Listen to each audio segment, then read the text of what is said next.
Today we're going to graph an ellipse.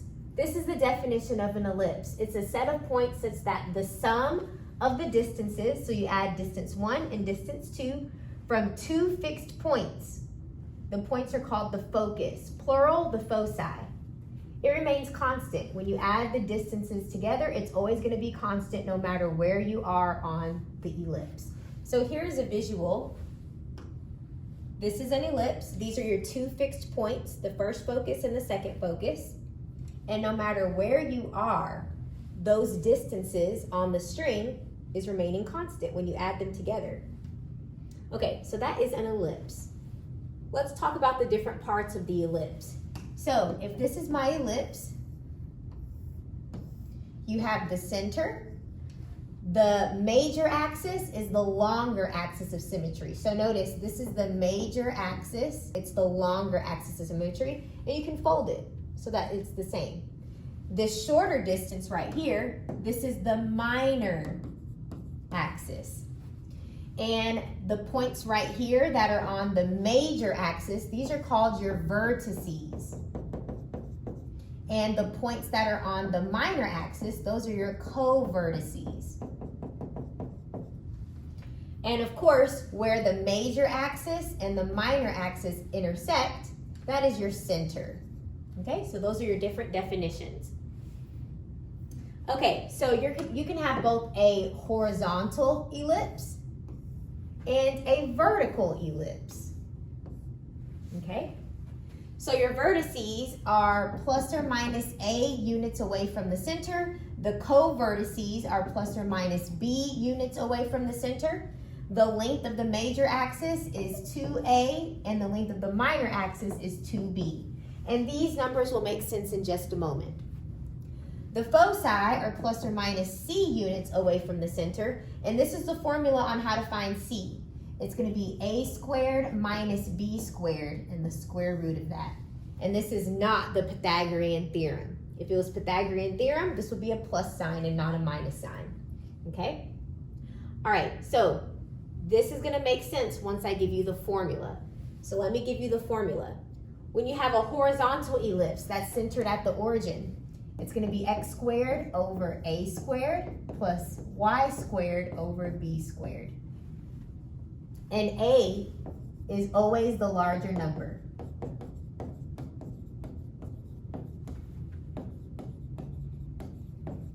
Your vertical ellipse, this is the equation. But this time, the larger number is under y. Okay?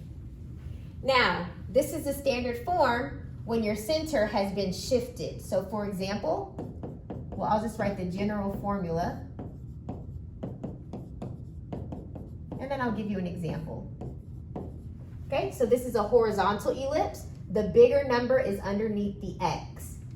And then for vertical, the bigger number is going to be under the y.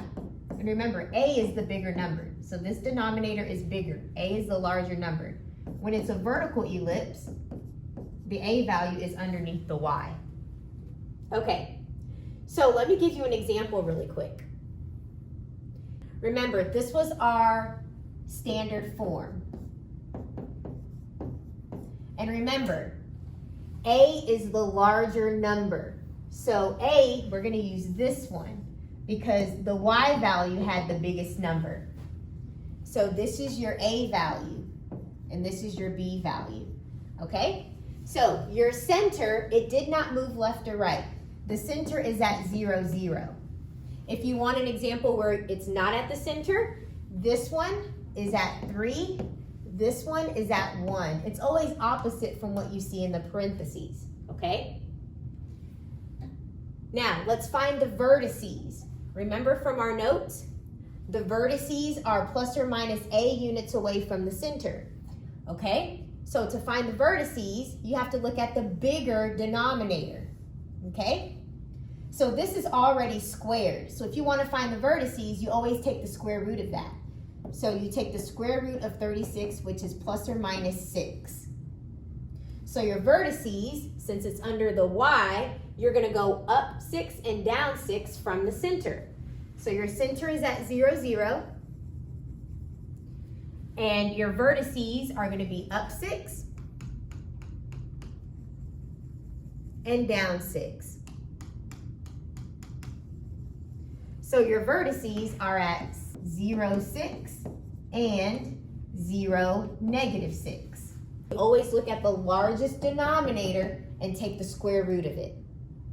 Now to find the co-vertices, you take the smaller denominator and you take the square root, which is plus or minus 2. So since this 4 is underneath the x, that's your horizontal distance from the center. So you're going to go to the right 2 and to the left 2 for your co-vertices.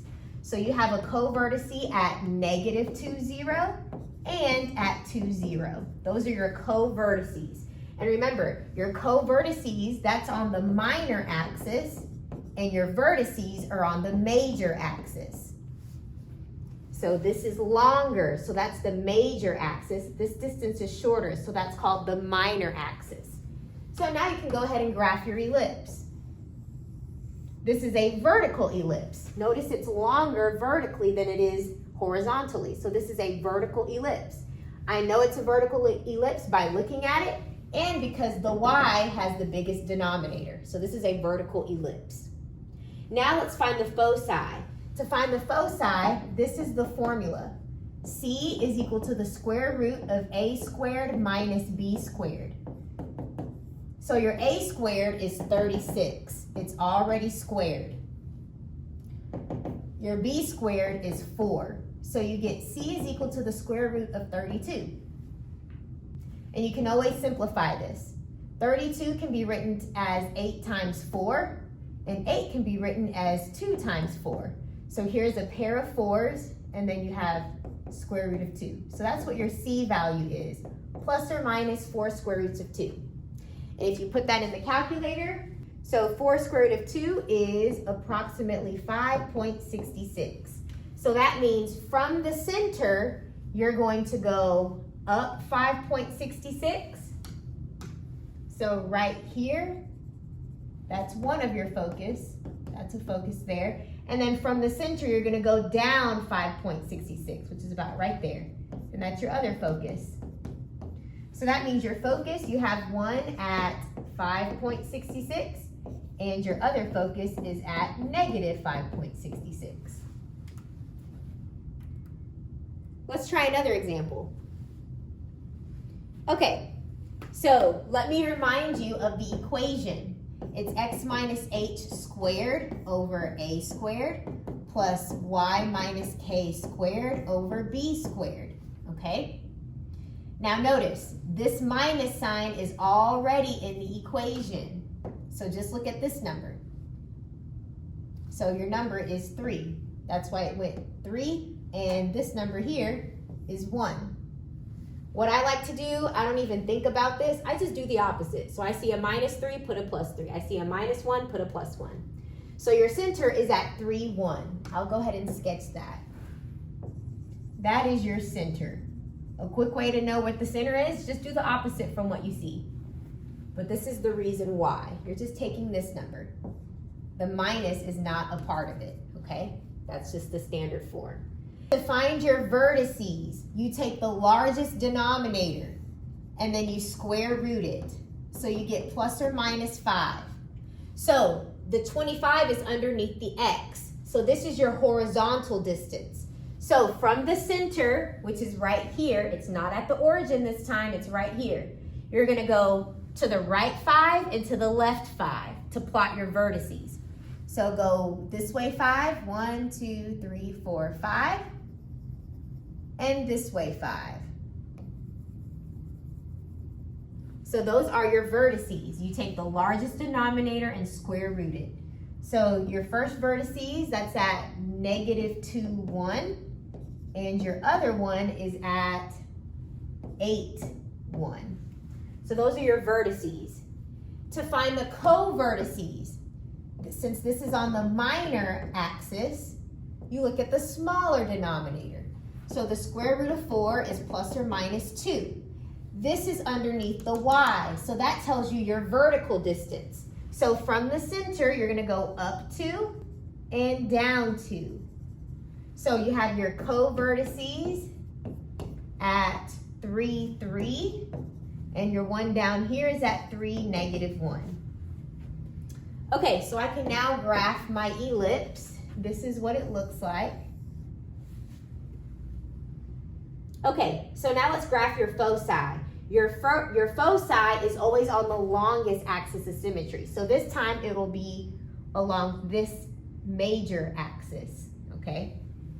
It's always going to be near your vertices. Okay, so let's find the foci.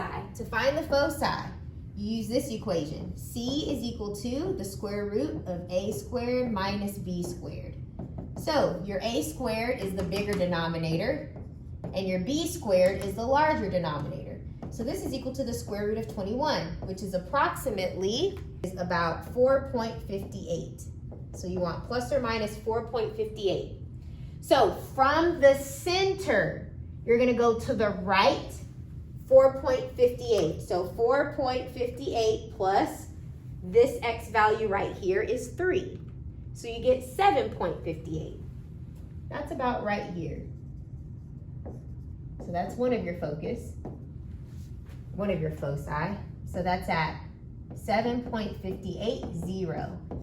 And then to find the other foci, you have 3, that's at your center. So 3 minus 4.58 is -1.58. So that is where your foci are located. All right, let's try another example. For this problem, remember you have to be in standard form. Remember, standard form, it looks like this.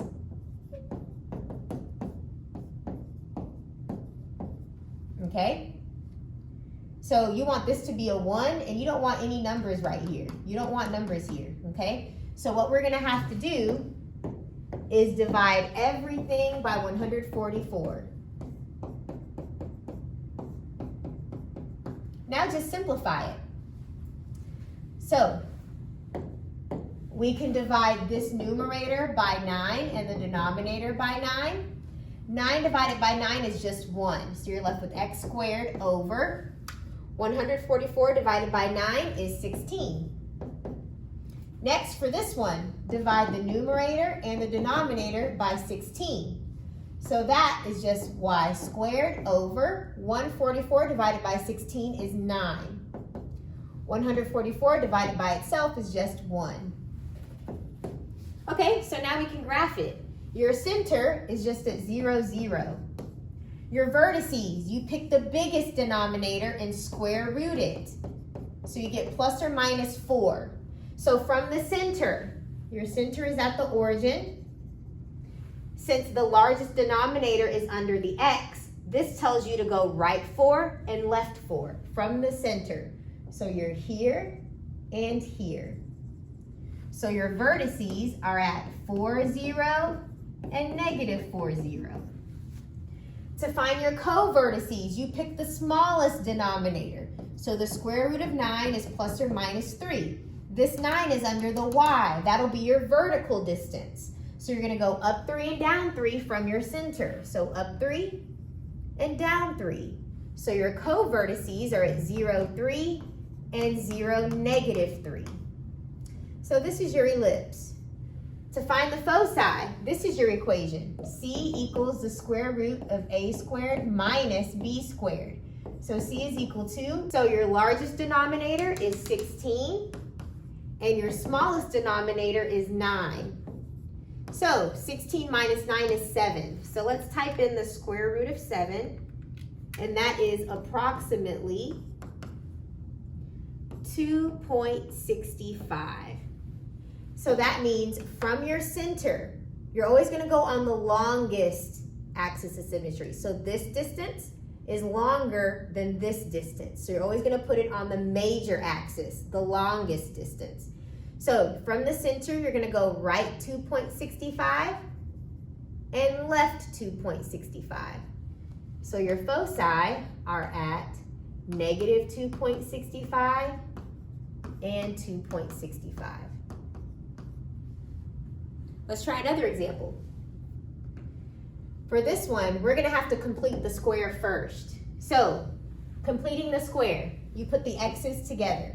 So you have x squared minus 10x plus 4y squared equals negative 9. What we're going to do first is you take half of 10, which is 5, and then you square it, which is 25. So then you're going to add a 25 over here and add a 25 over here. So what we have is x minus 5 squared plus 4y squared equals negative 9 plus 25 is 16. Okay, so now all I have to do is divide everything by 16. So divide this by 16, it becomes 1. Divide this by 16, you'll get y squared over 4. Divide this by 16, and it just stays the same. So this is your equation of the ellipse. Let's go ahead and graph it now that we have the equation. You had to complete the square first. So if you don't know how to complete the square, please look at the previous lesson. This is something you have to know before you even come to this class. So this was our equation. Now we're going to go ahead and graph it. The center, it's always opposite. So it'll be a 5, and this doesn't have anything, so that's 0. So I'll go ahead and graph that. This is my center. Your vertices, you always look at the largest denominator. The square root of 16 is plus or minus 4. So from the center, this is under the x. So you're going to go right 4 and left 4. So from your center, you're going to go to the right 4 and go left 4. So your vertices are at 1, 0, and 5 plus 4 is 9. So 9, 0. Okay, now let's find the co-vertices. To find the co-vertices, you pick the smallest denominator. So the square root of 4 is plus or minus 2. This 4 is under the y, and y is always vertical distance. So from the center, you're going to go up 2 and down 2. So this is your ellipse. So your co-vertices are at 5, 2, and your other one is at 5, negative 2. Now let's find your foci. So to find the foci, this is the formula. A squared minus b squared, the square root of all that. So c is equal to a squared is the 16, the bigger number, minus b squared, the smaller number. So c is equal to the square root of 12, which is approximately is 3.46, plus or minus. Okay. So from the center, you're going to go to the right 3.46. So this will be at 8.46. I'll write that down. So one of them is at 8.460, and your other one, 5 minus 3.46, is going to be at 1.54. So if you go 5 minus 3.46, you'll be at 1.54. So those are your foci. All right, let's try another example. Again, we have to complete the square first. So you want to put your x's together. So if you put the x's together, you'll have 4x squared minus 32x, and then put the y's together. So this will be plus y squared plus 8y equals, move the 76 to the other side, making it a negative 76. Okay, so before you start here, you need to divide these both by 4. So 4 is on the outside, and those cancel. You're left with x squared minus 8x. Okay, so you always take half of this number, so half of 8 is 4, and then you square it to get 16. So you'll put a 16 here. So you're going to add 16. So 4 times 16 is 64. So that means you're adding 64 to both sides. Okay, now let's do the y's. Half of 8 is 4. 4 squared is 16. So you're gonna add 16 to both sides. Okay, so let's see what we have. We have to factor this, so you have a 4 on the outside, and half of 8 we said was 4. So that is all of this factored. This one, half of 8 we said was 4. So that is all of this factored. Equals, let's type this in. Negative 76 plus 64 plus 16 is 4. So this is your equation. We're very close. All we need to do is divide this by 4, divide this by 4, and divide this by 4. So 4 over 4, it cancels out. You're just left with 1. So you can write this as 1 if you want to. So you can write this as a 1. That's okay. 4 over 4, that's just 1. So this is your equation of the ellipse. Let's go ahead and graph it. Okay, so this is our equation. We can see that the center, it's always opposite. So this will be a plus 4, and this will be a negative 4. So 4, negative 4 is right here. That is the center. Your vertices, you always pick the largest denominator. So the square root of 4 is plus or minus 2. This is underneath the y. So this is your vertical distance. You're going to go up 2 from the center and down 2 from the center. Those are your vertices. So you have 1 at 4, negative 2, and your other one is at 4, negative 6. To find your co-vertices, you take the smaller denominator. So the square root of 1 is plus or minus 1. This is underneath the x. So you're going to go left and right, 1 space. So left and right, 1 space. So this is your ellipse. Your co-vertices are at 3, negative 4, and 5, negative 4. Your foci, this is the equation for the foci. It is not Pythagorean theorem. Your a squared is the biggest denominator. Your b squared is the smallest denominator. So this is the square root of 3, which is approximately 1.7. So you always go on the major axis, the longest distance. So 1.7 is about right there, and then down 1.7. So those are your foci. So from negative 4, you went up 1.7. So that is at the x value 4, and the y value is negative 2.3. And the foci on the bottom, that's at negative 4 minus 1.7, which is negative 5.7. So that is where your foci is located. So this y value was negative 4. So from negative 4, you add 1.7, and then from negative 4, you subtract 1.7 to get these numbers.